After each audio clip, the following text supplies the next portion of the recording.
दर्शकवृन्द नमस्कार। कार्यक्रम सन्दर्भको आजको श्रृङ्खलामा यहाँहरूलाई हार्दिक स्वागत छ।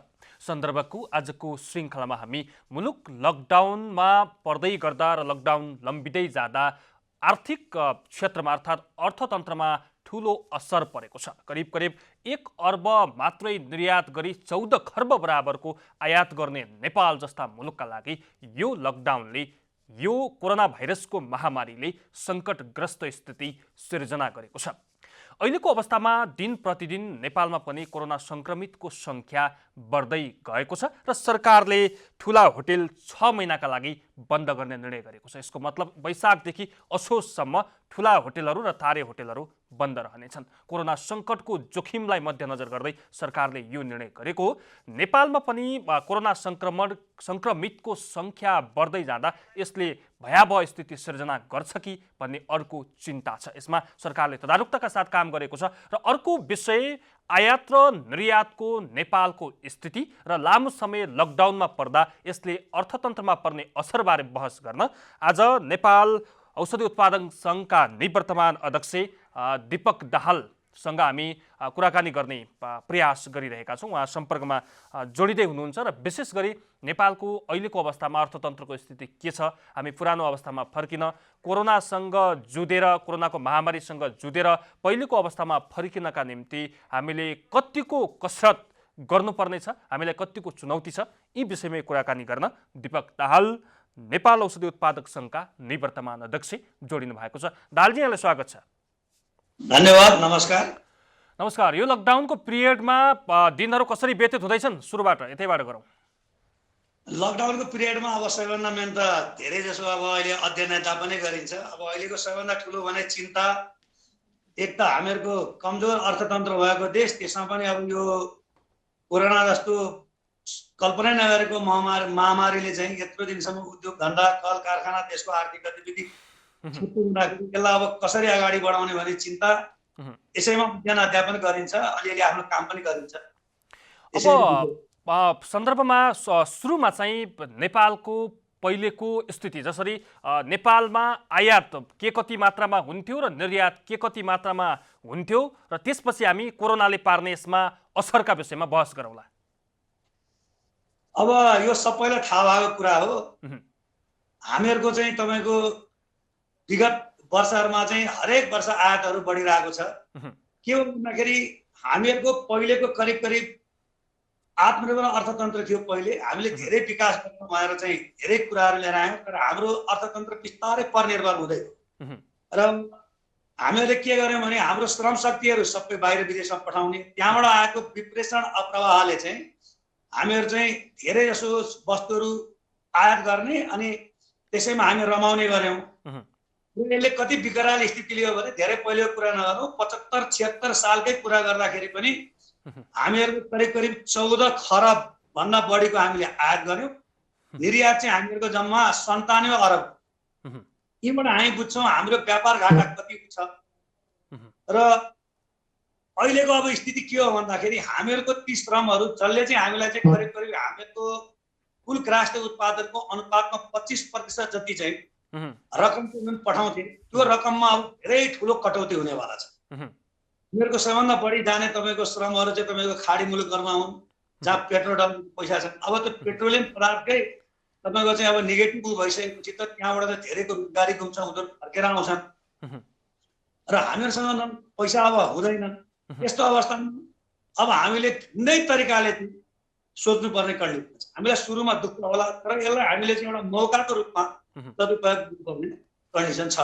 यसको मतलब सबैभन्दा बढी नेपालमा इन्धन आयात हुन्थ्यो, त्यसपछि फलाम हुँदै अन्य मेसिनरी औजारहरू आयात हुन्थे। यसको मतलब अब चाहिँ यसको आयात कम हुँदै जाने स्थिति हो। हामीले यसबाट चाहिँ कठिन परिस्थिति र सङ्कटको परिस्थिति सामना गर्नुपर्ने हुन्छ, होइन? हेर्नुहोस्, हाम्रो तपाईँको के छ भने आयातको कुरा गर्दाखेरि सबै तपाईँले एकदम सही भन्नुभयो। सबैभन्दा बढी आयात हुने चिजमा तपाईँको चाहिँ हाम्रो फोसिल फ्युल भन्छौँ नि हामीहरू, फोसिल फ्युल नै हो, जुन चाहिँ तपाईँको करिब करिब हाम्रो चाहिँ टोटल आयातको 17.91% भनेको करिब करिब 18% हामी चाहिँ इन्धन मात्रै आयात गर्छौँ त्यसमा। र त्यसको फेरि वृद्धि दर पनि हरेक वर्ष करिब करिब 20-22% को दरले चाहिँ त्यसको मागमा वृद्धि भइरहेको छ। होइन। त्यसै गरी दोस्रो चिजमा हामीहरूको चाहिँ सबैभन्दा बढी आयात हुने चिजमा चाहिँ हामीहरूको फलाम पर्छ। त्यो चाहिँ हामीहरूको 144 अरबको हामीले आयात गर्छौँ र त्यसको पनि टोटल आयातमा करिब 10% को हिस्सा छ र हरेक वर्ष त्यसको चाहिँ 13% को वृद्धि दर छ, मागमा वृद्धि भएको छ। अब यी त तपाईँको हामीले नगर्ने। अब त्यसपछि तपाईँको बोइलर मेसिनरीहरू छन्, इलेक्ट्रिकका सामानहरू छन्, अनि त मोटर गाडीहरू छन्, प्लास्टिकका सामान छन्, होइन। यी सबै चिजहरू चाहिँ हामीले चाहिँ बढी मात्रामा आयात गर्छौँ। करिब 12वटा चिज हामीले जुन आयात गर्ने 12वटा चिज चाहिँ तपाईँको ले हाम्रो टोटल आयातको करिब 70% भन्दा माथि चाहिँ योगदान छ त्यसको। अब हामीले के गर्नु पर्यो भनेदेखि ती चिजहरू जुन सबैभन्दा बढी आयात हुन्छन् त्यसलाई चाहिँ हामीले कसरी चाहिँ प्रतिस्थापना गर्ने त्यसको जुक्ति खोज्नु पर्यो। अब हामी चाहिँ आत्मनिर्भर चाहिँ अब अर्थतन्त्र बनाउनको लागि। अर्को हामीले निर्यातको परिस्थितिलाई हेर्दाखेरि यहाँले भन्नुभयो 97 अर्ब मात्रै हामीले निर्यात गर्न सक्यौँ, जसमा 14 अर्ब बढी चाहिँ आयात गऱ्यौँ। करिब 13 अर्बको हाराहारीमा यो डिस्टेन्स भएको थियो। अबका दिनमा यति धेरै आयात गर्न सक्ने परिस्थिति, अनुकूल परिस्थिति पनि नबन्ला। यहाँले स्वदेशभित्रकै चिजहरू परिचालन गर्नुपर्छ भनेर जसरी उदाहरण दिइरहँदाखेरि यसलाई कसरी चाहिँ व्यवस्थापन गर्नुपर्छ, तपाईँसँग कुनै त्यस्तो भिजन छ? हेर्नुहोस्, अब सबैभन्दा मुख्य कुरा त के हो भन्दाखेरि अहिले हामीसँग अहिले तत्काल हामीले सोच्नुपर्ने भनेको यो परम्परावादी जुन हामीहरूको सोच छ नि त्यसलाई हामीले बिल्कुल चेन्ज गर्नुपर्छ। मैले देखेको हेर्नुहोस्, करिब यो बौद्ध आइकन हामीहरूको एउटा सिस्टम छ, बजेट लिएर आउने, त्योभन्दा अगाडि नीति कार्यक्रम ल्याउने, अनि बजेट लिएर आउने, अनि तपाईँको हाम्रो चाहिँ बजेटमा लिएर आएको खर्चहरू चाहिँ गर्दै नगर्ने, जेठ असारमा आएर खर्च गर्ने, तपाईँको विकास बजेटहरू तपाईँको 27-28%, 29% खर्च गर्ने, यो परम्परालाई हामीले बिल्कुल चेन्ज गर्नुपर्छ। र यसको लागि हामीले चाहिँ अब कसरी जाने भनेर चाहिँ तपाईँको अल्पकालीन, मध्यकालीन र दीर्घकालीन सोचहरू हामीले लिएर आएर हामीले चाहिँ यो देशको माटो सुहाउँदो हामीले चाहिँ तपाईँको नीतिहरू बनाउनुपर्छ। नीति नबने होइन, यति नीतिहरू बनाएका छन् तपाईँको, ती नीतिहरू कुनै कार्यान्वयन भएन। हेलो, हामीहरूको अहिलेको सबैभन्दा ठुलो समस्या भनेको नीति बनाउने, कार्यान्वयन नगर्ने। जस्तो दाहालजी, हामीले चाहिँ नेपालले निर्यात हुने अर्थात् बढीभन्दा बढी निर्यात गर्न सक्ने वस्तुलाई नचिन्दाखेरि पनि के समस्या उत्पन्न भएको छ? यसमा के छ तपाईँको विश्लेषण? धेरै समस्या उत्पन्न भएको छ। हेर्नुहोस् न, कस्तो कदम छ भने हामीले धेरै पहिले होइन 2072 सालमा 4 वर्ष अगाडि हामीले चाहिँ तपाईँको ठुलो मेहनत गरेर तपाईँको चाहिँ एउटा व्यापार नीति बनायौँ 2072। त्यसमा हामीले 26वटा वस्तु चाहिँ ल हामीले चाहिँ के वस्तु चाहिँ तपाईँको चाहिँ विदेशमा निर्यात गरेर चाहिँ हामी चाहिँ पैसा धेरै कमाउन सक्छौँ भनेर चाहिँ तपाईँको 26वटा वस्तुको हामीले पहिचान गर्यौँ है। अब अहिले तपाईँको लास्ट इयर हामीहरूको चाहिँ 97 अरबको चाहिँ जुन तपाईँको हामीले मात्रै गर्यौँ, त्यसमा ती वस्तुहरूको चाहिँ तपाईँको योगदान हिसाब चाहिँ बहुत कम छ। हामीले सोच्दै नसोचेको वस्तु जुन पाम आयललाई लिएर आएर त्यसको तेल चाहिँ हामी जुन भारत पठाउँछौँ त्यसको सबैभन्दा बढी छ। 1 नम्बरमा सबैभन्दा बढी निर्यात हामीले के गर्यौँ भन्दाखेरि तपाईँको तेल निर्यात गर्यौँ, करिब 13 अर्ब।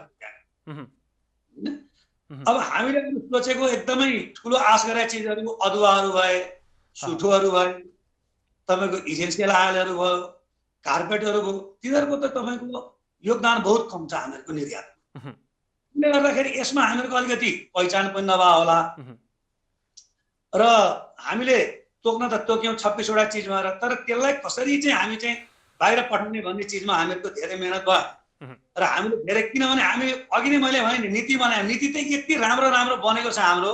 तपाईँको नीतिको कुरा गर्ने हो भनेदेखि तपाईँको एग्रिकल्चर डेभलपमेन्ट स्ट्राटेजी भनेर तपाईँले लिएर आएको छौँ। तपाईँको अहिले यो 2015 देखि 2035 सम्म व्यापार नीति नै हो। 2051 सालमा हामीले चाहिँ औषधि नीति लिएर आएको थियौँ। त्यसमा हामीले के बनाएका थियौँ भने 10 वर्षभित्रमा चाहिँ देशलाई चाहिने 80% आवश्यक औषधि चाहिँ उत्पादन गर्ने भयो। त्यसमा व्यवसायीहरूले उद्योग लगाए, त्यो गरेर क्षमता पनि बढाए, इन्स्टल क्यापेसिटी पनि हो। तर तपाईँको सरकारले चाहिँ तपाईँको साथ नदिँदाखेरि, आधारभूत संरक्षण नदिँदाखेरि आज पनि हामीहरू त्यही औषधिकै कुरा गर्दाखेरि तपाईँको करिब 55% औषधि परिरहेको छ, 45% मात्रै हामी। भने नीति बनाएर त्यो नीतिलाई कार्यान्वयन गर्नु पर्यो। मैले निर्यात गर्ने 26वटा चिज भन्यो, तर त्यो 26वटा चिजलाई निर्यात के गरी गर्ने भन्ने चाहिँ हामीहरूको चाहिँ एउटा कार्यान्वयन पक्षहरू, त्यसको लागि चाहिँ चाहिने कार्यनीतिहरू बनाएर कार्यान्वयन गरे। अब हामी उदाहरण दिउँ भारतको। भारतमा हरेक प्रोडक्ट उनीहरूले चाहिँ हामी यो प्रोडक्ट चाहिँ तपाईँको निर्यात गर्छौँ भनेपछि त्यसको लागि चाहिँ तपाईँको एउटा काउन्सिल बनेको छ, परिषद। जस्तो औषधिमा उनीहरूको के छ, फार्मेक्सिल भनेको छ, pharmaceutical export council of India, होइन?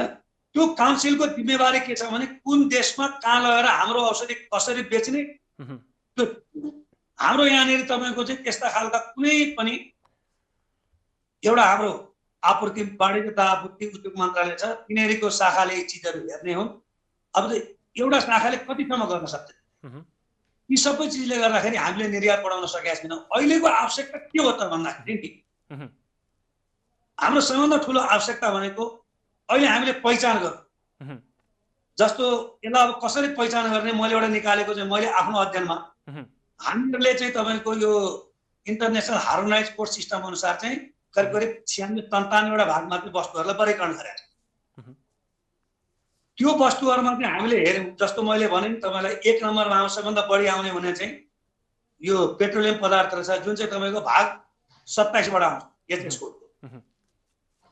त्यसै गरी हामीले चाहिँ फलाम स्टिल, बोइलर, मेसिनरी, अब यो चिजमा हामीले सम्भावना खोज्नु पर्यो। यसलाई चाहिँ हामीले कसरी रिप्लेस गर्न सक्छौँ? यसको मतलब अर्को निर्यातको विषयमा हामीले कुरा गर्दै गर्दा छिमेकी मुलुकहरूसँग खाद्यान्नको हकमा, त्यहाँको जनसङ्ख्याको हकमा, त्यहाँको भूगोलको हकमा हामी प्रतिस्पर्धा गर्न सक्दैनौँ।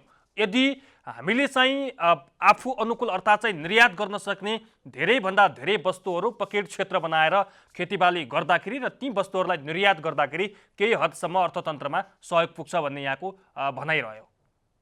मेरो भनाइ करिब करिब त्यो पनि हो। र सबैभन्दा मुख्य कुरा के हो भन्दाखेरि हेर्नुहोस्, हामीले अहिले गर्ने भनेको चिजहरू हामीसँग सम्भावना के छ, त्यो सम्भावना भएको चिजलाई मात्रै हामीले अगाडि बढ्ने काल्पनिक कुरा गरेर हामीले यो गरेर यो गर्छौँ र अहिले तपाईँको के छ, अब त्यो अहिले यो कोरोनाको कुरा आएपछि हरेक व्यक्तिको मुखबाट तपाईँले के सुन्नुहुन्छ भने हामी कृषिमा, हाम्रो सबैभन्दा ठुलो क्षेत्र कृषि हो, कृषिमा हामीले तुरुन्त लगानी गर्नुपर्छ, कृषिले नि सबैलाई दिन्छ भनेर हामी तपाईँको चाहिँ भनिरहेको छ। हो, कृषि त हामीहरूको धेरै पोटेन्सियल भएको ठाउँ क्षेत्र हो।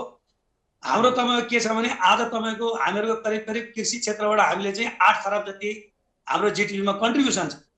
तर यसलाई हामीले राम्रो गऱ्यौँ भनेदेखि हाम्रो सबभन्दा बढी पोटेन्सियल भएको ठाउँ नै कृषि। यसलाई हामीले चाहिँ तपाईँको 22-23 खरबको तपाईँको चाहिँ उत्पादन गराउन सकिन्छ। हामीसँग करिब करिब 27-28 लाख हेक्टर चाहिँ खेतीयोग्य जमिन छ। यसलाई हामीले 12 मास सिँचाइ दियौँ र तपाईँको मलखात चाहिँ हामीले राम्ररी गर्न सक्यौँ भनेदेखि यसबाट प्रशस्त हामीले आम्दानी नै सक्छ यसमा चाहिँ। तर हामीले के हेर्नु पर्यो भने तुलनात्मक रूपमा चाहिँ केमा फाइदा छ त हामी। अब कस्तो व्यावसायिक खेतीको कुरा अहिले धेरै अर्थविदहरूले चाहिँ इन्टरभ्यू दिँदा किन व्यावसायिकरणमा जानुपर्छ, तर मेरो अध्ययनमा तपाईँको व्यावसायिकरणमा त जानै पर्छ, त्यसको विकल्प छैन। तर केमा जाने भन्दा तुलनात्मक लाभ हुनु पर्यो। अहिले नेपालमा कृषि क्षेत्रमा सबैभन्दा राम्रो व्यावसायिकरण भनेको क्षेत्र भनेको पोल्ट्री क्षेत्र हो। कुनै पनि अर्थविदलाई सोध्नुहोस्, हामी चाहिँ कुखुरा र अन्डामा चाहिँ हामी आत्मनिर्भर छौँ भन्छौँ, तर त्यो आत्मनिर्भरताको पीडा बुझ्नुहोस्। 2075-76 सालमा जम्मा पोल्ट्री सेक्टरले अन्डा, कुखुराको मासु र सुली गरेर करिब करिब 55 अरबको उत्पादन गरेछ। र पोल्ट्री सेक्टरको सबैभन्दा ठुलो संस्था छ पोल्ट्री महासङ्घ भन्ने, उसले के भन्छ भने पोल्ट्री सेक्टरमा 1 खरब 50 अरबको लगानी छ भन्छ। 1 खरब 50 अरबको लगानी गरेको सेक्टरले वर्षभरि कति उत्पादन गरेको भन्दा 55 अरब उत्पादन गर्यो। त्यो 55 अरबको कुखुराको मासु र अन्डा उत्पादन गर्नलाई 13 अरबको मकै हामी भारतबाट ल्यायौँ। करिब करिब 11 अरबको हामीले चाहिँ विभिन्न खालका भटमासका पिनाहरू लिएर आएका छौँ। 6 अरबका औषधि लिएर आयौँ। 50 करोडको भ्याक्सिन लिएर आएका छौँ। 1.5-2 करोडको तपाईँको अरू निर्माणजन्य सामग्री, कुखुराको पानी खुवाउने भाँडाहरू लिएर आएका छौँ। 1 अरब 30 करोडको तपाईँको चल्ला लिएर आएका छौँ। यसो गर्दाखेरि 54 अरबको उत्पादन गरेर 36 अरबको सामान बाहिर लिएर आउने, 150 अरब रुपियाँ चाहिँ तपाईँको लगानी गर्ने। अनि यो इन्डस्ट्रीले त तपाईँको सिम्पली हिसाब गर्दाखेरि करिब करिब देशलाई 20 अरबको वार्षिक घाटा हुन्छ। अनि यस्तो तुलनात्मक रूपमा चाहिँ घाटा हुने चिजमा चाहिँ हामीले चाहिँ कृषिमा व्यावसायिकरण गर्यौँ भनेर नाक फुलाउँदाखेरि देशको अर्थतन्त्र नेगेटिभतिर गइरहेछ। अनि हामीले कृषिमा काम गर्दा के गर्नु पर्यो भने अब त्यो कुखुरा सेक्टरलाई हामीले कसरी नाफामा लिएर जाने भन्दा त्यहाँ चाहिने मकैको उत्पादन नेपालमा गर्नु 13 अरबको मकै, 11 अरब भटासका पिनाको उत्पादन हामीले गर्नु पर्यो। त्यो सम्भावना छ यहाँ। 6 अरबको औषधिमा तपाईँको हामीले यही देशमा औषधि उत्पादन गऱ्यौँ र अहिले उत्पादन पनि हुन्छ। त्यो उत्पादन गऱ्यौँ भने करिब करिब हामीले 2 अरबको कच्चा पदार्थ लिएर आएर 6 अरबको औषधि उत्पादन गर्छौँ। हामी त्यो हिसाबले सोचेर जानु पर्यो। खालि हामीले चाहिँ उत्पादन गर्ने व्यावसायीकरण गर्ने भन्दाखेरि अब तपाईँ हेर्नुहोस् त 1 खरब 50 अरब लगानी हामीले अरू सेक्टर तुलनात्मक लाभ भएको सेक्टरमा लायौँ भनेदेखि वर्षको तपाईँको के पनि तपाईँको 40-50 अरब चाहिँ नेट प्रफिट हुने काम गर्नुपर्छ। तर यहाँ त तपाईँ के छ भने घाटा भइरहेको छ यो, होइन? त्यसले गर्दा कृषिमा पनि हामीले के सोच्नु पर्यो भने तुलनात्मक रूपमा केमा हामीले लाभ लिनुपर्छ। जस्तो तपाईँलाई म उदाहरण दिन्छु, तुलनात्मक रूपमा हामीले गर्ने भनेको हाम्रो परम्परागत बालीलाई नै अगाडि बढाउँ। हामी उदाहरण दिउँ र बङ्गलादेश, तपाईँको 2001 मा म बङ्गलादेश जाँदाखेरि त्यहाँको पोल्ट्रीको के छ अवस्था भन्दाखेरि उनीहरूलाई सबभन्दा ठुलो सङ्कट रहेछ मकै। वार्षिक 18,000 मेट्रिक टन मकै फल्छ भनेर त्यहाँको डाटा थियो 2001 को कुरो। अहिले 2019 मा आउँदाखेरि बङ्गलादेश चाहिँ संसारमा मकै उत्पादन गर्ने 12औं स्थानमा आउँदो रहेछ। 40 लाख मेट्रिक टन वार्षिक मकै उत्पादन। हामीले पनि नेपाल सरकारलाई धेरै घचघचायौँ, भटमास खेती गराऊ, मकै खेती गराऊ र तपाईँको कृषि मन्त्रालयमा गाइडलाइन चाहिँ छ मकै कसरी बढी उत्पादन गर्ने, तर त्यसको कुनै उपलब्धि हामी समयको पाबन्दीमा छौँ छोटोमा। हजुर, र यसमा तपाईँको हेर्नुहोस् अहिले हामीले तपाईँको के छ भन्दाखेरि गर्ने भनेको हामीले कृषि हो। कृषिको आजको तपाईँको कृषिमा हामीले अन्न 51.8 अरबको हामीले चाहिँ बाहिरबाट ल्याउँछौँ। त्यसपछि तेल हामीले खाने तेल 37 अरबको लिएर आउँछौँ, तरकारी 28 अरबको लिएर आउँछौँ र तपाईँको फलफुल 18 अरबको लिएर आउँछौँ। यो भटमासको गेडा, तोरी, रायोको गेडा तेल बनाउनको लागि हामीले 15.5 अरबको लिएर आउँछौँ। माछा करिब करिब 2 अरबको लिएर आउँछौँ। दुध पदार्थ 2 अरबको ल्याउँछौँ। यसो गरी करिब करिब हामीले 173-74 अरबको कृषिका वस्तु हामीले चाहिँ आयात गरिरहेको छौँ।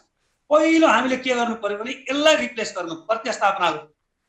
यो गर्ने बित्तिकै कृषिमा तपाईँको हामीले अहिले यो एडिएसले दिएको डाटा अनुसार 8 लाख बराबरको उत्पादन गर्दा तपाईँको 1 लाख के अरे 1 जना मान्छेले रोजगारी पाउँछ। हस् छोटो समयको छेउमा महत्त्वपूर्ण भनाइ राखिदिनु भयो। हामी आगामी दिनहरूमा पनि जोडिँदै जाउँला। यहाँलाई धेरै धेरै धन्यवाद छ। हस् धन्यवाद, नमस्कार। दर्शकवृन्द, उहाँ हुनुहुन्थ्यो नेपाल औषधि उत्पादक सङ्घका निवर्तमान अध्यक्ष दीपक दाहाल। हामीले चाहिँ मुलुकको आयात र निर्यातको स्थिति र कोरोना भाइरसको महामारीले आगामी दिनमा अर्थतन्त्रमा पार्ने असरबारे बहस गर्यौँ। आजका लागि सन्दर्भको समय सकिएको छ। खेम्बम बिदा हुन्छु। नमस्कार।